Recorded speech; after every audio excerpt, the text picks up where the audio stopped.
Assalamualaikum warahmatullahi wabarakatuh. Apa kabar pemirsa Wahda TV Gorontalo yang dirahmati Allah Subhanahu wa taala? Alhamdulillah, senang sekali kami mendengar kabar antum dalam keadaan sehat walafiat. Semoga Allah taala selalu menjaga dan memberi perlindungan kepada kita semua dan kepada segenap orang-orang yang kita cintai dan kita peduli terhadap mereka. Alhamdulillah, senang sekali kembali malam hari ini kami bertemu dengan antum dalam kajian rutin yang selalu kita nantikan malam hari ini, membahas tentang sirah nabawiyah dalam pembahasan yang santai, ya, disertai dengan bincang-bincang. Dan luar biasa malam hari ini kembali kita ditemani oleh Pak Ustadz kita. Saya sapa dulu dengan hormat kepada beliau Pak Kiai Ustadz Ishak Abdul Razak Bakari. Assalamualaikum warahmatullahi wabarakatuh. Waalaikumsalam warahmatullahi wabarakatuh. Apa kabar Ustadz? Sehat alhamdulillah. Alhamdulillah, Masya Allah. Ada Syekh kita Ustadz Syaibani Mujiono, Masya Allah. Masya Allah. Jauh-jauh dari Makassar masih memantau siaran kita malam hari ini. Kita doakan semoga Ustadz Syaibani dan keluarga dalam keadaan sehat walafiat dan dijaga oleh Allah. Masya Allah. Amin. Baik, Ustadz, kita lanjut ya kepada pembahasan tentang sirah nabawiyah malam hari ini. Kita akan mengambil tema tentang hijrah menuju Habasyah. Sedikit dan lebih pernah kita kaji pada pekan yang lalu, namun tentu fikih, hikmah, fawaid, dan hal yang bisa kita kulik dari dalam berkenaan dengan hijrah ke Habasyah ini akan kita ambil dari Al-Ustadz, ya. Dan hijrah menuju Habasyah dikenal menjadi hijrah dua kali. Hijrah pada kloter pertama dihadiri oleh sekitar 12 dari sahabat laki-laki, sahabat Nabi SAW, dengan 6 orang sahabiat. Mereka diantaranya adalah Utsman bin Affan radhiyallahu anhu dengan istri beliau putri Rasulullah sallallahu alaihi wasallam Ruqayyah radhiyallahu taala anha. Malam hari mereka berkumpul mengendap-endap menuju ke pelabuhan Jeddah. Maka ketika pagi hari Quraisy menyadari bahwa orang-orang ini telah pergi dan telah tiada, mereka menyusul menuju Jeddah. Namun kapal yang ditumpangi oleh para pemula dari pemeluk Islam ini, ya, telah berlayar dan mereka telah diselamatkan oleh Allah Subhanahu wa taala menuju tanah yang dikatakan oleh Rasulullah SAW, pergilah kalian ke Habasyah karena di sana ada raja yang adil. Baik pemirsa sekalian dirahmati Allah, kami minta kepada Pak Ustadz barangkali untuk memberi fawaid seputar hijrah menuju Habasyah ini. Alaihi falyatafaddal masykuran wa ma'jura. Iya. Terima kasih. Bismillah, alhamdulillah, wassalatu wassalamu ala rasulillah wa ba'd. Begitu saya mendengarkan kata hijrah, dan hijrah itu ke Habasyah Ethiopia, maka sudah bisa kita prediksi betapa kesulitan yang dihadapi oleh para sahabat. Sebab ini perjalanan yang penuh dengan mara bahaya, perjalanan yang membutuhkan pengorbanan, dan juga sebagaimana yang disebutkan oleh Rasulullah SAW, bahwa as-safaru qit'atun minal adab. Safar ini adalah penggalan dari adab Allah Subhanahu wa taala. Di sini kita merenungi betapa para sahabat ini meninggalkan tempat kelahiran mereka, tempat yang memang mereka rindukan. Siapa yang meninggalkan tempat ini?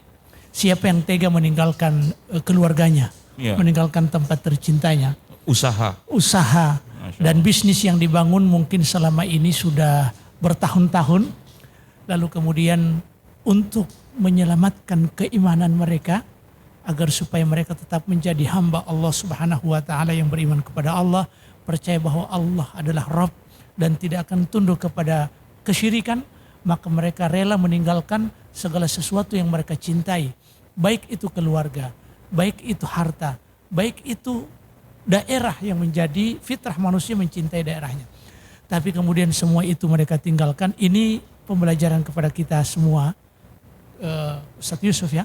Bahwa keimanan itu tuntutannya adalah pengorbanan.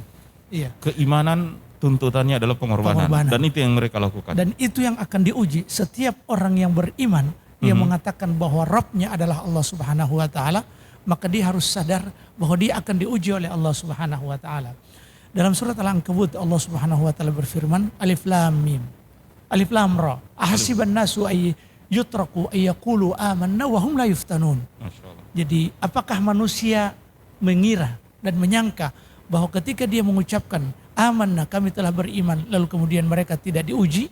Walaqad fatanna alladziina min qablihim, dan sungguh kami telah menguji orang-orang sebelum mereka.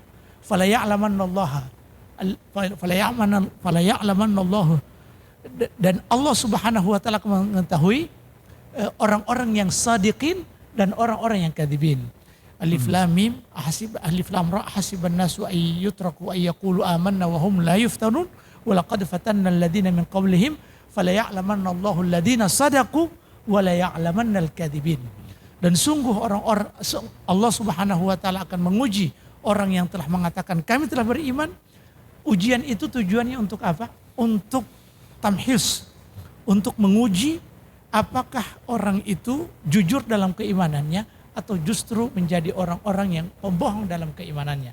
Jadi mungkin fawaid atau pelajaran penting yang bisa kita lihat, begitu mendengar kata hijrah, maka tentunya hijrah membutuhkan pengorbanan, membutuhkan keteguhan hati, membutuhkan kesiapan ruhiyah untuk mengorbankan segala apa yang kita miliki untuk sebuah tujuan yang besar, yaitu menjaga keimanan tadi. Masya Allah. Jazakallah khair Ustaz. Dan kalau kita bertanya, kenapa mereka berhijrah? Kenapa tinggalkan usaha? Ya, sebab intimidasi yang dilakukan oleh Quraisy di Mekah bukan yang biasa-biasa. Ya. Akut ya sudah. Ya, Bilal dijemur di bawah terik matahari yang paling minimal 41 derajat Celcius. Ya, di tengah padang pasir. Padang pasir, ditindih dengan batu. Khabbab bin Arad dipanasin batu sampai memerah, kemudian badannya ditidurkan di atas itu, ya, bagian punggungnya. Sumayyah dibunuh oleh Umayyah. Demikian juga Yasir, suami istri itu menjadi martir pertama di dalam Islam. Penderitaan-penderitaan seperti ini, ketika agama sulit untuk dipraktekkan, maka solusinya adalah hijrah.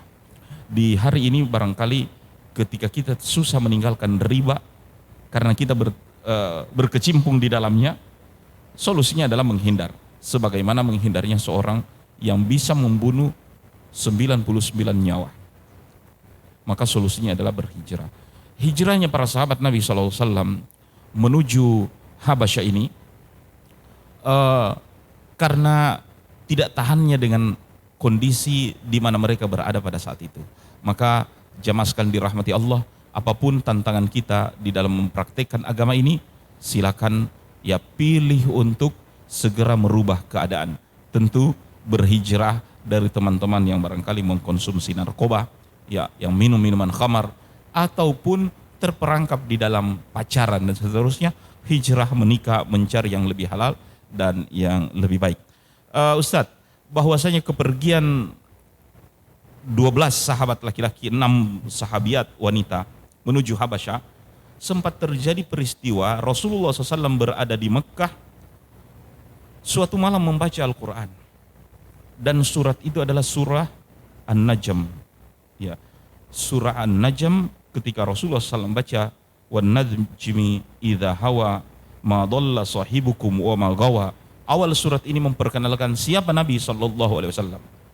Dan reaksi Al-Quran, nanti insya Allah juga Ustaz mungkin akan menambahkan ke kita, adalah memberi pengaruh, ya, menyentuh kalbu, ketinggian sastra bagi orang-orang yang memahaminya. Makanya banyak di antara orang-orang yang siang harinya atau membenci dakwah Islam, diam-diam malam hari mendengarkan. Walaupun itu Abu Jahal, walaupun itu orang-orang yang benci terhadap Quran, mereka mendengar alunan daripada surah An-Najm ini, hingga Nabi SAW akhiri dengan ayat, ya, An-Najm, ya, bahwa Allah Subhanahu wa taala katakan kepada Nabi sallallahu alaihi wasallam, "Fasjudu lillahi wa'budu."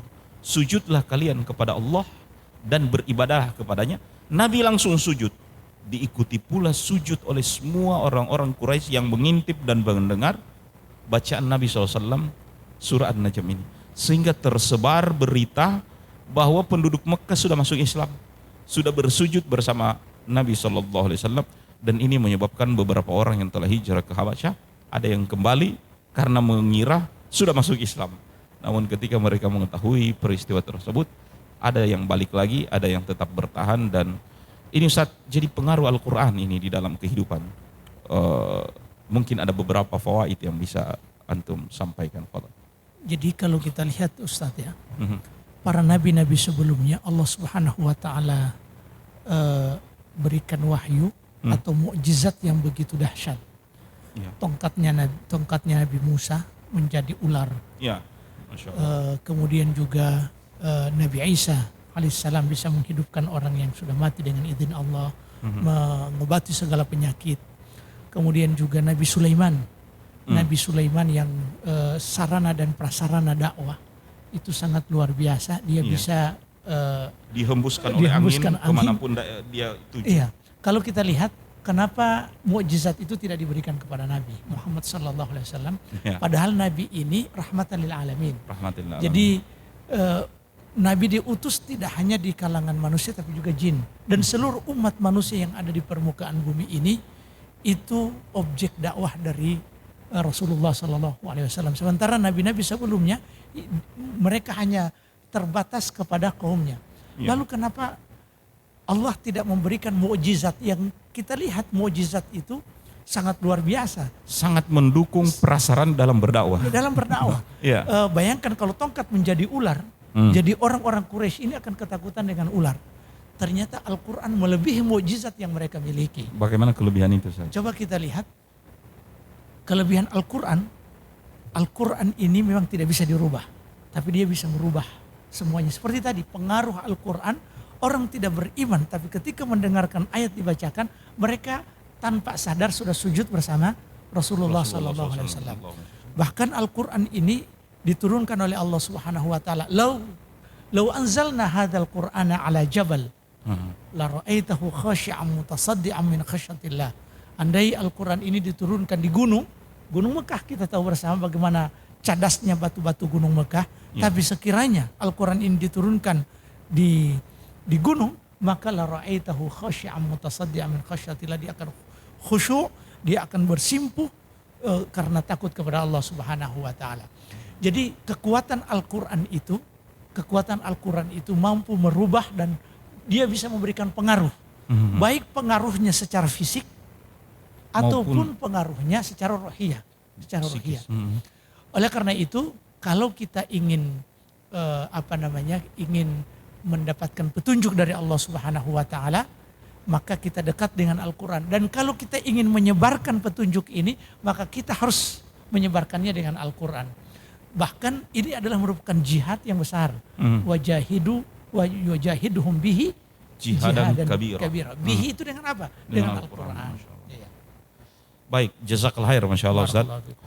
Saking begitu besar pengaruh dari Al-Quran, terutama pengaruh psikis, fisik maupun psikis ya, sehingga membuat orang-orang yang selama ini bersikeras untuk tidak sujud, bersujud. Ya. Tanpa sadar mereka sujud. Tanpa sadar mereka bersujud. Namun ketika ditanya kepada mereka, kalian beriman kepada Muhammad? Ya. Dan Rasulullah SAW sendiri bertanya, kalian telah beriman? Mereka mengatakan tidak. Kami artinya kami sujud itu semata-mata kami teringat Tuhan mereka yang engkau sebut dalam ayat tadi. Afara'aitumul Lata wal Uzza wa Manata. Apologi, banyak alasan ya tidak mau beriman. Iya, memang seperti tadi Ustaz, mereka berapologi, berparkololo ya. Dengan apa yang telah mereka lakukan. Mereka mengatakan kami hanya sujud kepada Lata dan Uzza yang engkau sebut tadi di dalam ayat itu. Afara'aitumul Lata wal Uzza wa Manata tsalitsatal ukhra.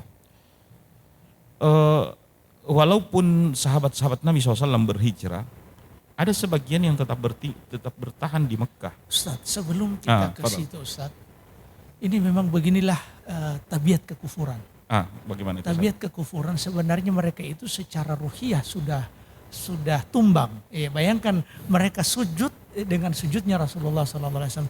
Sementara sujud ini adalah posisi yang paling hina di hadapan Allah Subhanahu wa taala. Ya. Dan inilah yang mereka tidak inginkan, sujud kepada Allah Subhanahu wa taala. Tapi dalam realita mereka sudah sujud. Semestinya ini sudah 1-0 ya. Sudah 1-0. Mereka sudah sujud. Tapi kemudian mereka mengelak lagi, berapologi. Dan ternyata apa yang disebutkan oleh Allah Subhanahu wa taala dalam Al-Qur'an, orang tidak mau menerima kebenaran, hijab yang atau tirai yang menutupi kebenaran dengan orang itu ada 2 hal. Apa itu? Yang pertama adalah kesombongan. Dan takabur. Wajahadu biha wastaiqanathum anfusuhum zulman wa uluan, kezaliman dan kesombongan. Sebenarnya mereka sudah beriman, mereka sudah tertaksir atau terpengaruh dengan Al-Quran, tapi karena tadi zulman wa uluwa, kezaliman dan kesombongan. Ini yang menjadi penghalang bagi mereka untuk sampai kepada kebenaran dan menerima kebenaran. Maka pantas berarti Rasulullah SAW katakan kesombongan terhadap kebenaran, ya, dialah betul-betul hal yang Allah Subhanahu wa taala tidak suka. Ya.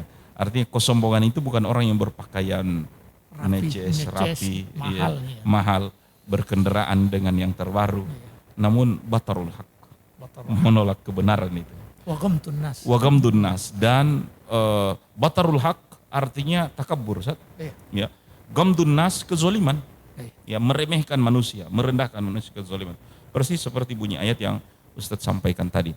Dan penduduk Mekah yang sujud ini, mereka mengelak bahwa mereka hanya sujud kepada Lata dan Uzza, ya, sebagai apologi dari apa yang telah mereka lakukan, menyebabkan sebagian orang pulang. Ada yang tidak meneruskan lagi ke Mekah ketika tahu hakikat yang sebenarnya, dan ada yang balik lagi menuju Habasyah. Namun intimidasi terhadap Islam ini makin menjadi-jadi, dan telah kita membahas pada beberapa pekan yang lalu. Disitulah kenapa Hamzah masuk Islam. Ya.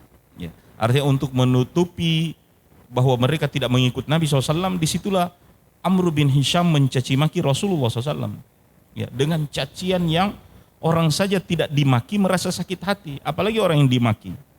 Inilah yang menyebabkan Hamzah datang kepada Abu Jahal, dan telah kita sampaikan sirah ini, dia menampar dia telah menampar Abu Jahal, ya, dan artinya masuk Islam secara tak sengaja, dan diteruskan masuk Islam ini tidak lama sesudah Hamzah masuk Islam. Berikutnya juga Umar bin Khattab, ya, yang berawal dari keinginan Umar bin Khattab untuk membungkam Nabi, keinginan Abu Bakar untuk keinginan Umar bin Khattab untuk membungkam dakwah dari Nabi SAW. Namun terbungkam keinginan Umar karena ternyata nasihat orang lain, sebelum bertindak kepada Nabi SAW, tindaki dulu saudarimu. Ya, siapa? Ya, Fatimah yang telah masuk Islam. Atau kita ambil sedikit fawaid dari. Silakan Ustaz. Tidak mengapa Ustaz, mungkin nantinya. Ala kulli hal, pemirsa sekalian yang dirahmati oleh Allah Subhanahu wa taala, bahwasanya agama ini makin ditekan, ya, justru perlawanannya juga akan semakin besar, ya. Maka olehnya orang-orang yang tidak senang terhadap Islam, ya, kalau menekan ini atau memusuhi Islam ini tidak mereka bisa lakukan, ya, mereka akan menempuh dengan jalan, ya, artinya berusaha untuk melalaikan umat itu dari kewajiban-kewajibannya. Ya. Dalam ayat Al-Quran, lan tarda ankumul yahudu walan nasara hatta tattabi millatahum, tidak ridha orang-orang Yahudi dan Nasrani hingga kalian mengikuti jalan mereka, bukan berarti harus masuk ke dalam Yahudi. Tapi ya, kaum muslimin berperilaku dengan perangainya, ya, orang-orang di luar Islam, itu sudah suatu keberhasilan. Dan ini yang perlu diwaspadai dalam kehidupan ini. Olehnya perlunya kita untuk berpegang terhadap Al-Quran dan Sunnah.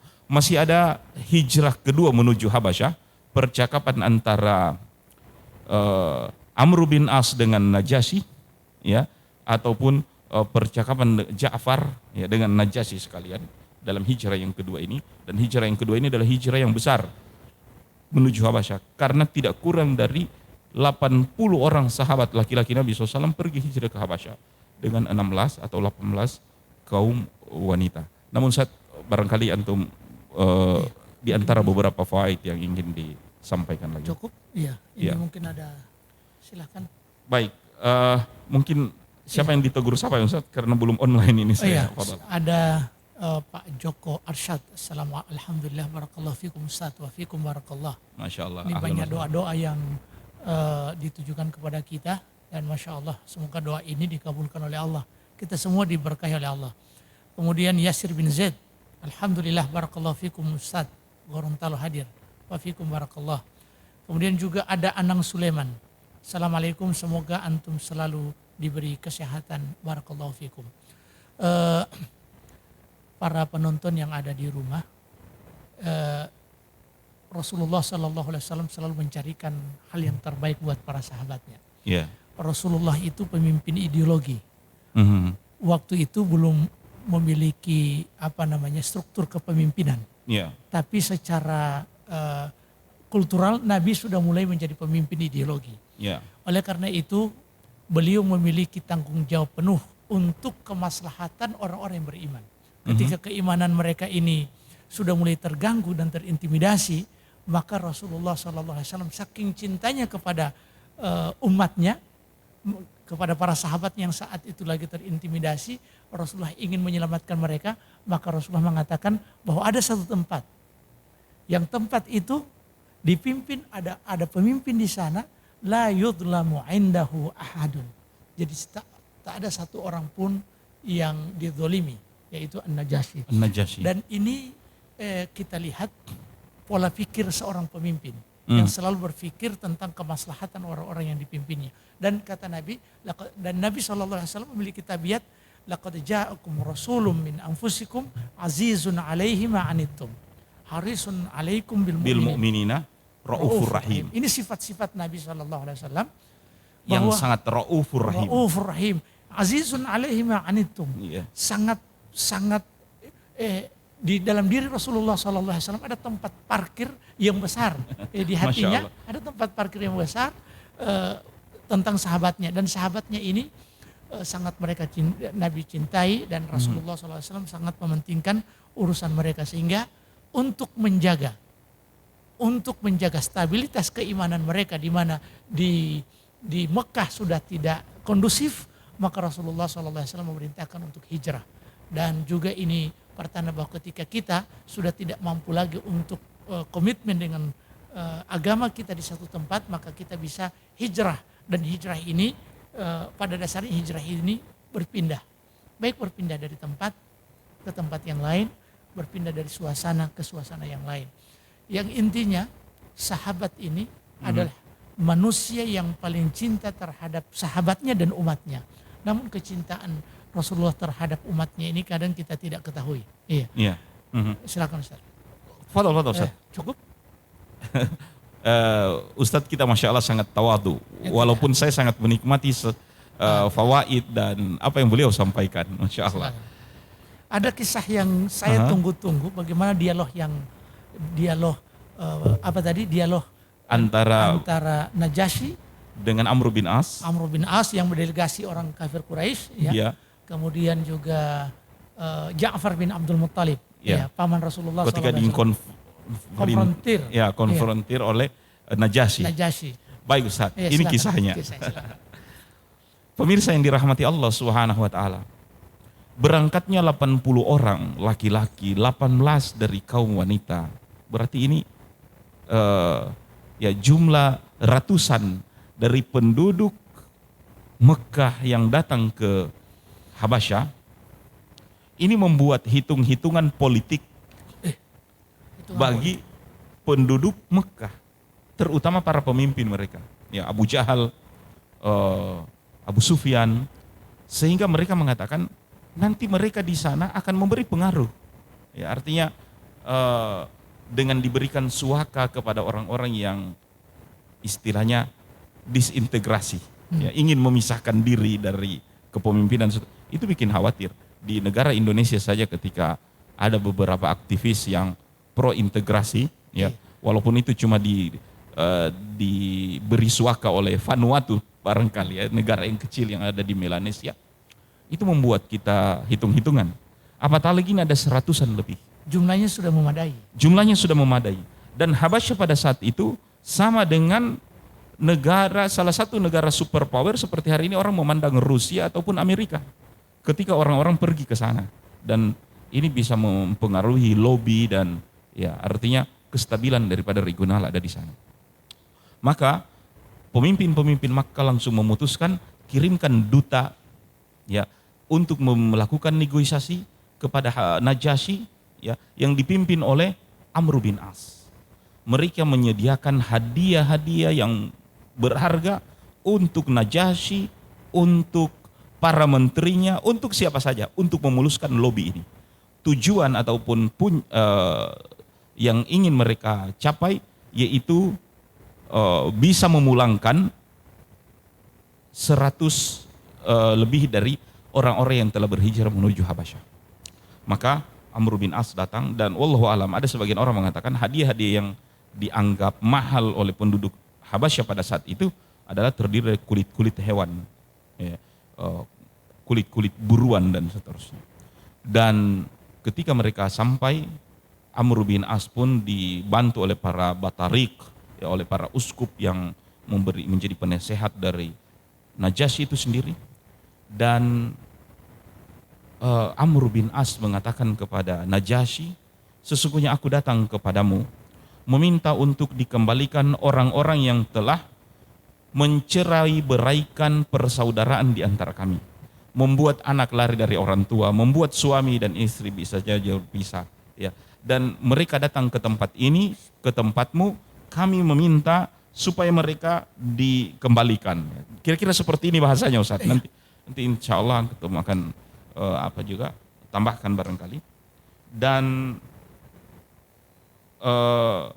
permintaan Amr bin As ini untuk mengembalikan seluruh penduduk Quraisy yang telah berhijrah menuju Habasyah ini oleh Najasyi tidak langsung dikabulkan. Kata Najasyi, ya, sekalipun seperti itu informasinya, tapi aku belum langsung akan memulangkan atau mengambil sikap sebelum mendengar sendiri apa yang dikatakan. Klarifikasi. Ya, klarifikasi dari mereka yang kalian tuduh. Dan ini bukti adilnya Najasyi sebagaimana yang disampaikan oleh Nabi SAW bahwa hunaka malikun adil. Di sana ada raja yang adil. Maka ditunjuklah Ja'far bin Abi Thalib, ya, sepupu Rasulullah SAW, untuk menjadi juru bicara pada saat itu. Ya.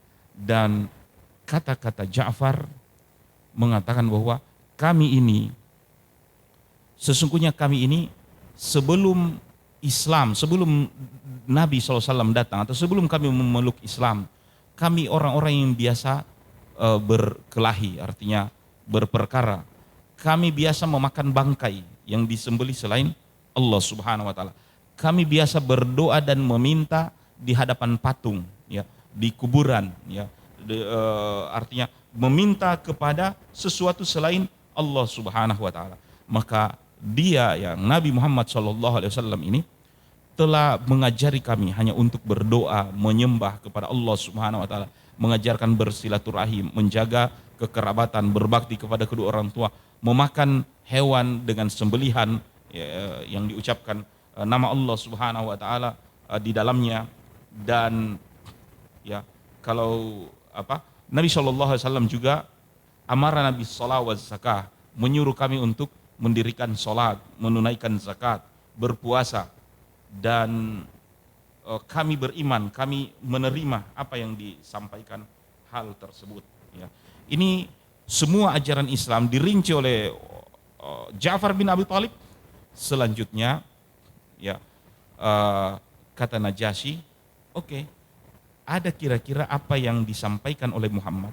kau bisa berikan di antara apa yang telah diajarkan oleh Nabi Muhammad SAW kepada kalian. Maka dipilihlah oleh Ja'far ya satu surat dalam Al-Quran, yaitu surat Maryam. Surat Maryam inilah yang dibaca oleh Ja'far, ya Kaf, Ha, Ya, Ain, Shad, di dalamnya membahas tentang Zakaria, tentang Maryam, ya bahkan tentang Isa. Bacaan dari ayat ke ayat ini mulai terlihat air mata bulir-bulir, ya air mata keluar dari tepi ya mata dari Najasyi. Para uskup sendiri yang hadir dalam majelis itu, mereka sesungguhnya membaca haru dengan ya pemujaan dan pemuliaan terhadap Isa bin Maryam ya dan Maryam itu sendiri di dalam Al-Quran. Ya. Maka selesai membaca surat itu, Najasyi pun mengatakan bahwa aku tidak akan ya wallahi ya demi Allah aku tidak akan serahkan mereka ataupun pulangkan mereka kepada kalian. Ini yang dijawab oleh Najasyi, sehingga legahlah orang-orang Islam, kaum muslimin. Namun Amr bin As memang dia adalah seorang negosiator ulung. Ya, bubar dari majelis itu masih dia mengatakan, saya tidak akan biarkan mereka seperti itu. Besok masih kami akan datang kepada Najasyi dan masih ada beberapa hal yang barangkali ini lebih penting dari pertemuan pertama. Namun sebelumnya kita dengar juga beberapa fawaid dari Al-Ustadz kita. Fadhal Ustadz. Ya, saya juga sangat menikmati penjelasan dari antum, cerita antum tentang sirah ini. Hal yang menarik Ustadz, di mana Amr bin As ini sebagai delegasi orang-orang Quraisy, intinya ingin dia punya misi bertemu dengan Najasyi itu agar supaya Najasyi memulangkan orang-orang Islam ini yang jumlahnya cukup memadai ini ke daerah atau ke Mekah dengan membawa hadiah yang begitu menggiurkan dan membawa hadiah dari satu tempat ke tempat yang lain ini tidak hanya nilai hadiah yang juga diperhitungkan tapi juga dana dan biaya, tapi mereka tidak peduli itu. Dan inilah yang perhelatan antara hak dan batil itu terus ada, dan para pendukung kebatilan akan terus mengorbankan apa yang mereka miliki untuk membendung jalan Allah Subhanahu wa taala, sebagaimana para pejuang kebenaran juga akan terus juga bersaing.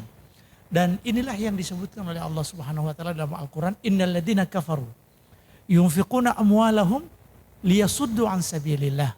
Sesungguhnya orang-orang kafir mereka menginfakkan harta mereka. Tujuan mereka apa? Liyasuddu an sabilillah. Untuk menghalangi manusia. Untuk menghalangi dan membendung percepatan jalan dakwah ini. Allah. Jadi arus dakwah ini mereka ingin halangi. Liyasuddu an sabilillah fasayunfiqunaha thumma takunu alaihim hasrah thumma yughlabun. Dan mereka terus menginfakkannya, lalu kemudian infak mereka itu akan berakhir dengan penyesalan, thumma yughlabun, dan mereka akan dikalahkan. Sungguh aneh bin ajaib. Orang kafir sudah menafkahkan harta mereka yang begitu banyak, kemudian nafkah harta itu hanya berakhir dengan penyesalan dan berakhir dengan kekalahan. Lalu kemudian kenapa kita muslim yang memang Allah Subhanahu wa taala sudah jamin ketika kita memberikan sedekah, memberikan infak, memberikan apa yang kita miliki untuk agama ini, maka Allah Subhanahu wa taala akan ganti jauh lebih baik dari apa yang kita berikan. Semestinya semangat kita untuk berjuang dan berkorban ini melebihi semangat mereka orang-orang yang berusaha untuk menjauhkan dari agama Allah Subhanahu wa taala. Masya Allah. Luar biasa Ustaz. Ini yang sangat ironi.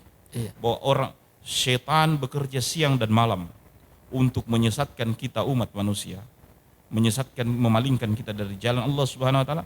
Sementara kita yang diperdaya oleh setan ini tidur dan sangat menikmati seluruh kelalaian itu.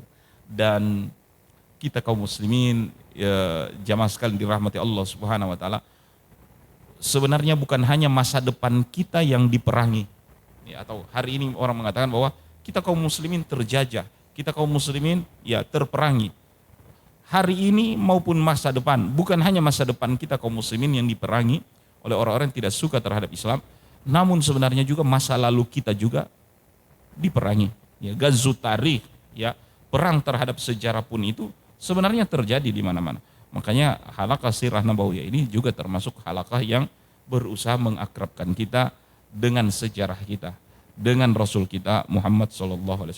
Baik Ustaz, ada siapa-siapa barangkali hari ini yang mau disapa? Ini ada saya sapa Ustadz Abu Bakar Muiz Bakar. Masya Allah. Masya Allah, beliau selalu mengapresiasi kita. Barakallahu fiik Ustadz Abu Bakar. Alhamdulillah Ustadz telah menebarkan cahaya dakwah. Moga sukses, amin. Amin, amin. Ini pekerjaan kita semua ya. Tugas kita semua untuk menebarkan dakwah ini. Amin, amin. Masya Allah. Karena Rasulullah sampaikan, wa man ahsanu qawlan mimman da'a ilallah wa amila salihan wa qala innani minal muslimin.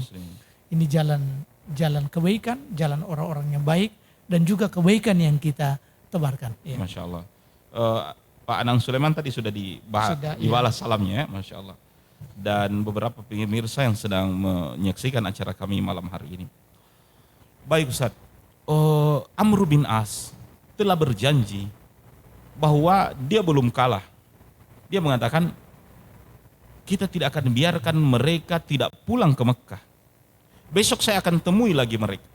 Kami akan temui lagi Najasyi. Ya, masih ada satu fakta.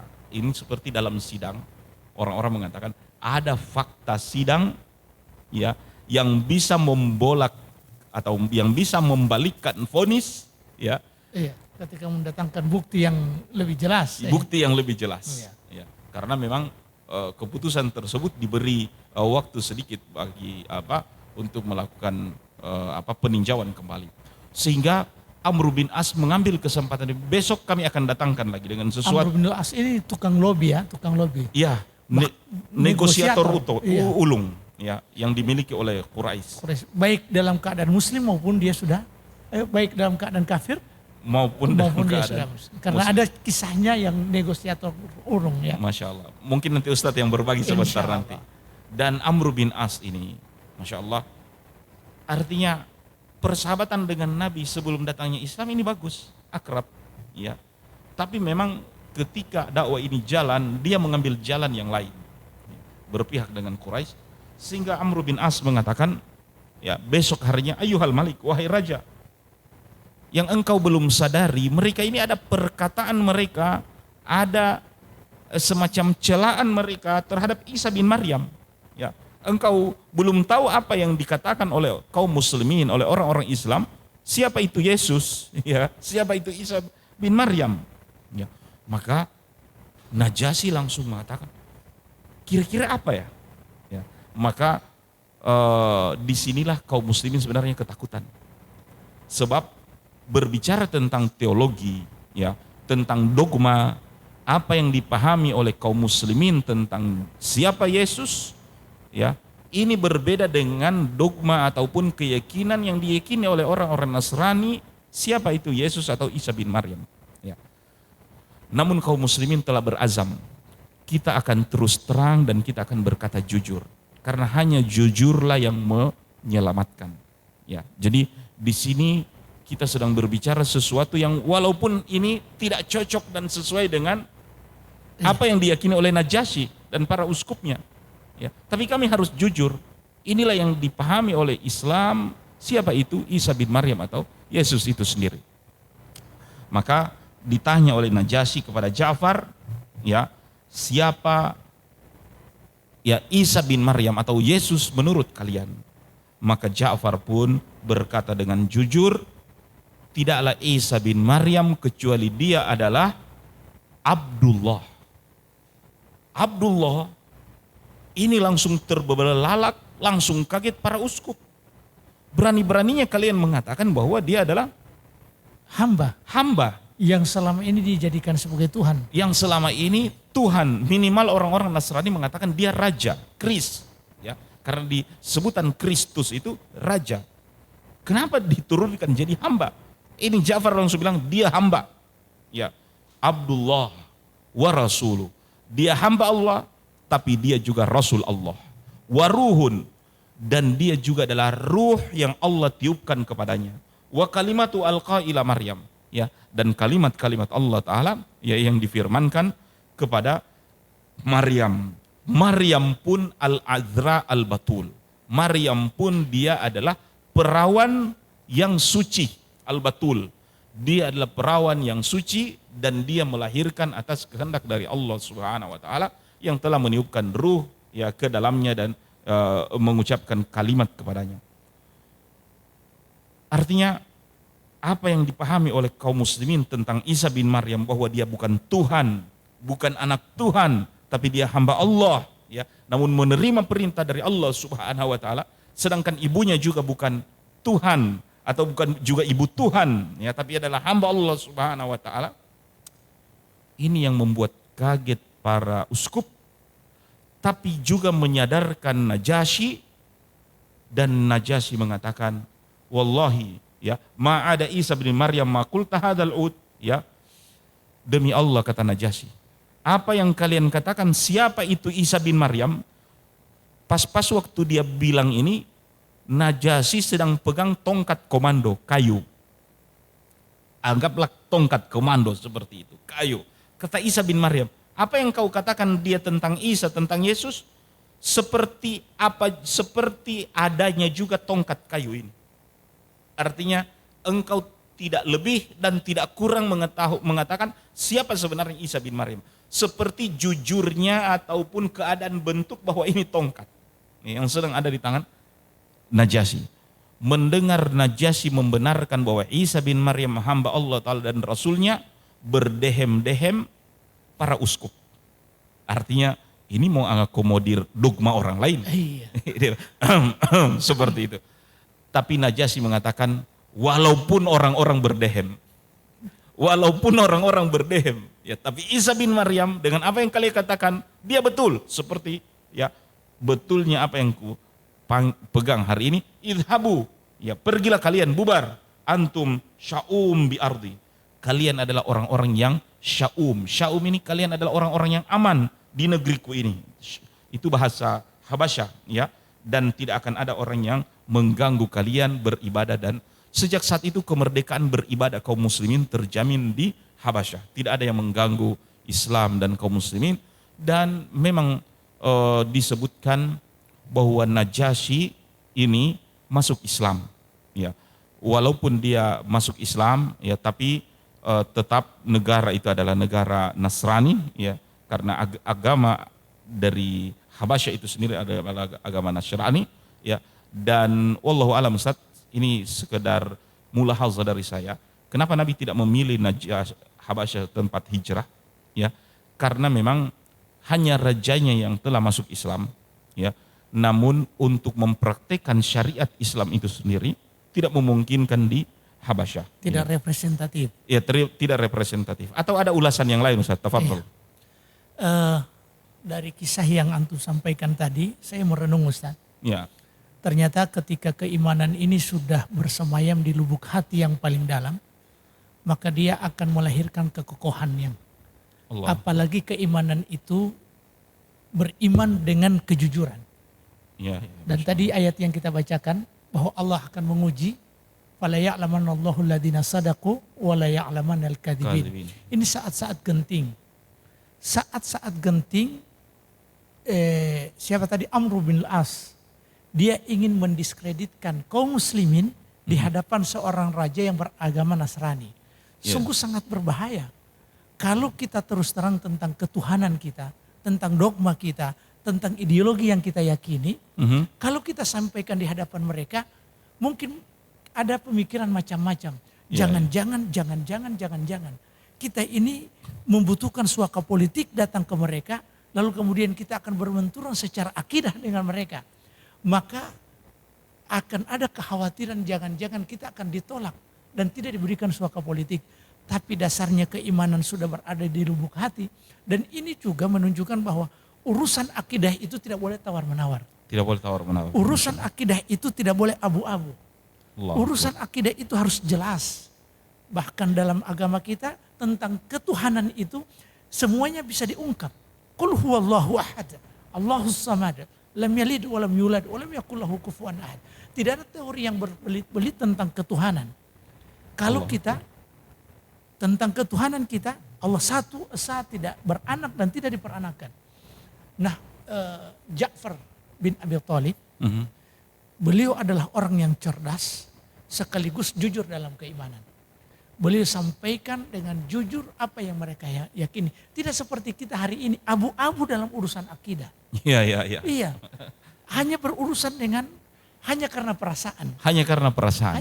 Mengorbankan apa yang menjadi hal yang prinsip di dalam akidah. Apalagi biasanya kalau di saat-saat muncul mungkin di Desember tanggal perayaan Natal, tahun baru.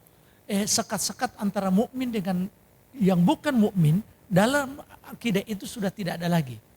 Padahal kalau kita lihat Ja'far bin Abi Thalib tadi, kalau mungkin kita akan berpikir dua kali. Tapi beliau tidak berpikir dua kali. Apa yang beliau sampaikan tadi?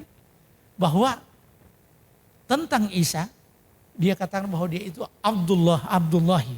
Ya. Jadi jelas ini, dia adalah hamba. Bertolak belakang dari yang diyakini oleh mereka bahwa dia bukan hamba, tapi dia Kristus. Dia raja. Dia raja atau dia Tuhan. Dia Tuhan. Jadi dia hamba. Dan kalau bicara tentang hamba, maka posisi kita dengan Isa sama. Dari sisi penghambaan. Posisi Ja'far bin Abi Thalib dan orang-orang yang ada di situ termasuk Najasyi yang menuhankan Isa sama kalau masuk dalam kategori hamba. Kemudian yang kedua, ini yang prinsip Islam itu selalu wasatiyah, selalu pertengahan, bahwa Isa itu adalah hamba. Kalau hamba statusnya sama dengan manusia biasa, lalu kemudian warasuluhu, dia adalah utusan Allah Subhanahu wa taala. Jadi muslim itu tetap meyakini bahwa Isa itu orang yang dihargai, dihormati, tapi jangan sampai dikultuskan. Dia adalah rasul. Makanya berbicara tentang kerasulan ini, konsep kita jelas. Harus kita bedakan antara mana Tuhan, mana Rasul, mana manusia biasa. Rasulullah SAW bersabda, La tutruni kama atratin nasara ala Isa bin Maryam. Jangan kalian melebih-lebihkanku sebagaimana Isa bin Maryam telah sebagaimana orang Nasrani telah melebih-lebihkan Isa bin Maryam. Faqulu ana abdullahi wa rasuluh. Katakan aku ini adalah hamba Allah dan aku adalah rasul. Hamba dia berstatus manusia biasa seperti kita. Rasul ini nanti yang akan membedakan kita dari orang biasa dengan rasul. Iya. Masya Allah, barakallahu fiik Ustaz. Itu tahlilat yang sangat luar biasa Ustaz. Masya Allah, fawaid yang bisa kita ambil dari kisah tersebut. Ada juga sebenarnya kalau kita memposisikan diri sebagai Amr bin As yang jago negosiator ini. Iya. Dia hendak memposisikan Ja'far dan kaum muslimin ini sebagai para pencela agama. Iya. Sehingga ketika berada di negaranya Najasyi, Habasyah, mereka bisa dituntut dengan pasal penodaan terhadap agama Nasrani. Iya. Dan ini sangat berbahaya. Dan ini jamaah sekalian yang dirahmati Allah, pertanyaan bagi kita, kenapa Najasyi tidak memberlakukan pasal penodaan agama dengan keyakinan yang dijalankan oleh Ja'far dan kaum muslimin? Jawabannya, Nabi itu tidak salah menunjuk pergi ke Najasyi, justru ini karena keadilan dari Najasyi itu sendiri. Kenapa? Najasyi sangat memahami bahwa apa yang dipahami oleh kaum muslimin tentang Isa bin Maryam, tentang Yesus, walaupun berbeda dengan apa yang dipahami oleh Najasyi dan kaumnya, karena yang diyakini oleh kaum muslimin dan mereka dakwakan itu di internal mereka. Tidak pernah kaum muslimin datang ke gereja ataupun secara terang-terangan kumpulkan banyak orang Nasrani baru dikatakan, Tuhan kalian, ya kan? Itu bukan raja tapi dia adalah hamba. Bukan seperti itu. Dakwah-dakwah itu hidup di komunitasnya. Makanya tidak bisa dicekal dengan pasal penodaan agama. Kalau mendengar dakwah-dakwah Islam, bagaimana keyakinan kaum muslimin terhadap Isa bin Maryam? Ya. Kenapa seperti kejadian kemarin pernah ada orang yang dihukum ataupun dituntut padanya pasal penodaan agama? Ya, kan orang mengatakan, kalau begitu kenapa dulu kalian tuntut orang untuk penodaan agama. Itu beda, sebab yang bersangkutan menyampaikan hal itu, artinya sebuah celaan ataupun hal yang kurang berkenan tentang misalnya Al-Quran di komunitas kaum muslimin. Ya. Seandainya itu dibahas di tengah-tengah komunitas yang bukan kaum muslimin, itu konsumsi pribadi, tidak bisa dipidanakan. Namun ini disampaikan kepada khalayak kaum muslimin, celaan terhadap misalnya Al-Quran yang sempat booming seperti kemarin. Nah ini juga sebagai hal yang harus kita pahami, kadang-kala kita berseliweran di medsos. Ada hal-hal yang ini sensitif, berbeda dengan keyakinan kita. Ya, apa yang diungkap tentang agama ini, ya, lihat komunitasnya itu di mana. Ya. Kalau ini dakwah intern ya, kaum muslimin, maka tidak bisa dituduhkan pasal penodaan agama. Ya. Tapi kalau ini kepada orang di luar agama, itulah yang disebut dengan penodaan agama. Wallahu a'lam bishawab. Mungkin itu tahlilat saya. Masya Allah, dari Yaman ada memantau kita ini Ami Hakim Al-Amri. Ini dari Syayun, negerinya para habaib. Menonton acara kita malam hari ini juga. Dan beberapa pemirsa, barakallahu fikum, dengan kehadiran antum malam hari ini menjadi semarak. Dan akhirnya kaum muslimin hidup di Habasyah, artinya menjadi tentram, aman, tenang. Bahkan sampai Nabi SAW berhijrah menuju Madinah. Mereka semua masih berada di Habasyah. Hingga selesai perang Khandaq, Ustaz ya. Ya. Karena sesudah perang sampai Khaybar. Sesudah Khaybar. Ya. Dan itu perang Khaybar di tahun ke-7 mungkin ya, atau 5 atau 7 Hijriah. Masya Allah. Lumayan 10 tahunan kaum muslimin berada tinggal di Habasyah ya, hingga selesai perang Khaybar, kembalilah kaum muslimin yang berhijrah menuju Habasyah, mereka menuju Madinah. Makanya Rasulullah SAW sempat berkata ya, ketika menang perang Khaybar, Nabi tersenyum dan Nabi mengatakan, aku tidak tahu kenapa aku tersenyum, entah karena kemenangan atas perang Khaybar atau dengan datangnya Ja'far bin Abi Thalib, ya, keluarga dari Nabi SAW dan juga kaum muslimin yang pulang dari Habasyah ini. Ini luar biasa Ustaz, ya, pengorbanan kaum muslimin di dalam berhijrah ini. Dan cukup lama mereka berada di rantau orang, ya. Bayangkan di mungkin tahun keempat kenabian, ya. Kemudian mereka hijrah ke sana, kemudian nanti di sekitar tahun ke-7 baru pulang. Berapa tahun mereka berada di rantau orang, di negeri orang, demi untuk mempertahankan akidah. Kita hari ini hanya untuk mendapatkan meriahnya pergantian tahun baru, lalu sekat-sekat ideologi ini sudah tidak kita perhatikan. Ini pesan-pesan kita kepada kaum muslimin, bahwa sesungguhnya hal yang paling berharga dalam diri seseorang itu adalah akidahnya. Akidahnya, Masya Allah. Itulah taruhan. Kalau mungkin burung, nilainya itu mungkin di suaranya. Kalau sapi, nilainya di dagingnya. Kalau dagingnya bagus dan berat, ya, semakin berat semakin mahal. Tapi yang dilihat dari seseorang, dari manusia adalah bukan dari fisiknya, karena boleh jadi fisik besar tapi tidak ada nilai di sisi Allah. Bukankah Ibnu Mas'ud yang kakinya itu, betisnya sangat kecil, membuat para sahabat tertawa? Maka Rasulullah mengatakan betisnya Ibnu Mas'ud dalam timbangan lebih berat dari gunung Uhud.